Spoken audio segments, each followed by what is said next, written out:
Hey, ça part mal, là. Cette fameuse gorgée, juste avant d'entrer en onde, on va la recommencer, celle-là, OK? Recule la caméra, s'il te plaît. Bouge pas. On y va. OK, ramène ça. 9h15 minutes, c'est avec grand plaisir qu'on vous accueille. Il reste encore 45 minutes à l'épisode. À l'émission. Recule la caméra, on recommence ça. Allez, une dernière fois. Attention, on est prêt à la musique? 9h15 minutes, c'est à... Tu veux-tu le faire à ma place, Alexis? Écoute. OK. Alexis Nantel est avec nous pour le 9h15. C'est un grand plaisir de vous avoir à la maison. Alexis, tu as vécu une expérience quand même hors du commun. Quelque chose qui t'a donné une bonne dose d'adrénaline, hein? Ouais, écoute, moi, j'ai toujours voulu faire du deltaplane. Tu connais le mont... Oui. En fait, le mont... C'est moi qui ai teinté? Là, tu viens de me passer la maladie. Mont-Saint-Pierre, en Gaspésie, tu vois. Ouais. J'ai toujours voulu sauter de là. C'est magnifique. Et puis, il y a plusieurs endroits au Québec où on peut faire des sports aériens. On va en parler un petit peu plus en détail tantôt. Mais vraiment, le ciel, ça m'a toujours attiré de devenir un oiseau, peut-être pendant quelques secondes. Et c'est un peu ce que j'ai vécu. Ouais, t'as été un oiseau, tu penses, ou plus une roche qu'on a ralentie? Ouais, peut-être plus une roche. OK. Donc, c'était ton premier saut en parachute, ce qui est quand même surprenant, parce qu'on aurait pu imaginer que tu avais déjà fait ça. Comment ça s'est passé? Explique-nous tout ça. Écoute, ça s'est très bien passé parce que j'ai été très bien accueilli chez Parachutisme Voltige. Vraiment un endroit fait pour les gens qui veulent tenter, justement, un saut en parachute, un premier saut. Moi, je l'ai fait en tandem. Je vais t'expliquer un peu plus ce que c'est tantôt, mais j'avais des craintes. Mais tu me connais, tout pour le show, je ne voulais pas reculer. Quand les recherchistes m'ont proposé de faire ça, je me suis dit, tiens, voilà l'occasion. Parce que c'était, faut le dire, sur ma bucket list. Mais, il y a toujours un mais. Est-ce que je vais réserver? Est-ce que je vais payer? Quand est-ce que je vais faire ça? On remet toujours ça un petit peu au calendrier grec. Et puis là, ben, c'était l'occasion d'y aller. Ce qu'on voit, ce sont des images là, où j'ai été accueilli, j'ai fait une petite formation et on m'a préparé à faire éventuellement ce saut. OK, c'est intéressant parce que tu as voulu faire ton premier saut devant la caméra quand même. C'est pas rien, il faut que tu fasses de la visualisation. Oui, exactement. Moi, ce que j'ai fait, j'ai eu la chance de savoir quand même quelques semaines à l'avance. Ouais. Alors, ça m'a permis de bien visualiser le saut. J'ai mon beau-fils qui avait déjà fait quelques sauts également. Donc, on jase avec les gens, on essaie de se familiariser avec la chose. Et un bon truc, ce que je n'ai pas fait, mais c'est d'aller sur place, voir les gens sauter quelques fois avant de faire son propre saut. L'équipe là-bas, je l'ai mentionné, elle est fantastique. Ce qu'on voit à l'écran, c'est l'instructeur Marc-Antoine Quentin qui m'a bien accompagné, qui m'a vraiment tout bien expliqué l'ensemble des étapes. Ce qui se passe dans la tête, là, c'est, surtout quand on arrive dans l'avion comme ça, c'est qu'est-ce que je fais là? C'est sûr. Qu'est-ce que je fais là?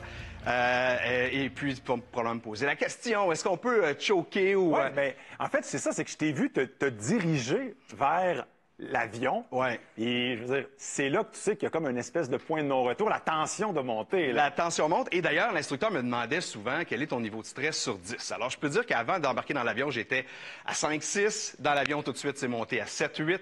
Et là, moi, je montais à 13 500 pieds pour une chute libre. On larguait un professionnel à 5000 pieds. Donc, rendu là, mon stress augmentait déjà à 8, probablement à 9. Mais c'est quand on ouvre la porte rendue à 13 000 pieds où là, on doit s'agenouiller devant la porte. Là, c'est vraiment quelque chose. Et là, je peux te dire que c'est probablement à cette seconde-là, là, juste avant de sauter, qu'on atteint le 10. Ah, c'est clair. OK, on veut voir un peu les images de ce fameux saut. Ben oui, allons-y tout de suite pour voir ça. Donc, je suis dans l'avion. Tu vois, on atteint 8 900 pieds. On monte tranquillement. Et moi, il faut le dire, là, c'est en tandem, comme je t'expliquais. Donc, je suis accroché à Marc-Antoine. Donc, c'est lui qui contrôle tout. Évidemment, on a une petite formation, comment se placer les pieds, les mains avant de sauter.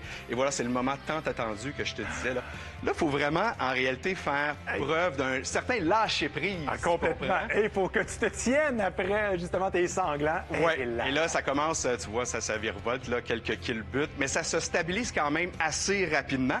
Faut dire que cette chute libre-là dure quand même 50 secondes. Donc, on a vraiment le temps de bien sentir la chute. C'est à 200 km/h quand même que l'on tombe. Je te vois sourire. C'est parce que je sais que tu te rappelles de rien de ça. Non, tu vois, au contraire. Oui, je m'étais tellement concentré, j'avais tellement visualisé la chose, je voulais surtout tellement en profiter que vraiment, chaque seconde, je les ai bien vécues. Bravo, parce que souvent, le taux d'adrénaline est tellement élevé On dirait qu'on oublie jusqu'à temps qu'on reçoit Non, les images. c'est quelque chose dont je suis assez fier, assez content. Wow. Mais tu vois vraiment la façon de placer le menton là, vers le haut pour respirer. Parce qu'au début, c'est ce que j'ai eu de la difficulté, respirer. Parce que dès qu'on a évidemment la bouche ou le nez vers le bas, à 200 km/h, le vent rentre assez rapidement dans la figure. Et tu vois, atterrissage en beauté. Mais tout au long, là, c'est la belle vue. On n'a pas ces images-là, mais la vue qu'on peut avoir, le panorama. Mais aussi, je dirais... le calme. Ouais. Le calme tout au long de la descente, c'est fantastique. Parce que la chute libre, il y a un niveau d'activation qui est très élevé. Ouais. Puis après ça, c'est vrai qu'il y a cette espèce de repos. Il n'y a plus un bruit. Ouais. Donc, tu as vraiment pleinement savouré ça. Hein? Oui, tout à fait. Et j'ai demandé évidemment aux gens comment c'était sécuritaire, comment ça se faisait. Ouais. Et je vous invite d'ailleurs à écouter Marc-Antoine qui nous explique un peu toutes les précautions qui sont prises. Oui, c'est un sport extrême, mais on met en place toutes les mesures nécessaires pour que ça soit le plus sécuritaire possible. On a des instructeurs qui ont énormément d'expérience. On demande un minimum de 1000 sauts pour devenir instructeur. On a un équipement qui est à la fine pointe de la technologie, qui est flambant neuf, qui est renouvelé à toutes les années. Puis on a une équipe qui veille les uns sur les autres. Là. Donc c'est vraiment le mot d'ordre ici à Voltige, la sécurité. On a des formations très spécifiques, puis on a des séquences dans lesquelles on déroge pas. Fait que c'est mécanique un peu aussi. Là. On répète toujours les mêmes séquences. On a des checks d'équipement à faire, toujours dans le même ordre. S'assurer que tout est en place, puis on revérifie toujours 3 fois plutôt qu'une. Puis on a des partners qui vont vérifier notre équipement pour nous. Fait que tout le monde a les yeux sur l'équipement, puis on a la formation nécessaire pour utiliser les procédures d'urgence en cas de besoin. Là. On en a parlé brièvement. Est-ce qu'on aurait pu choquer, carrément se dire non, finalement, je saute plus? Oui, jusqu'à la dernière minute, les instructeurs respectent ça. Okay. On peut reculer et décider de ne pas sauter.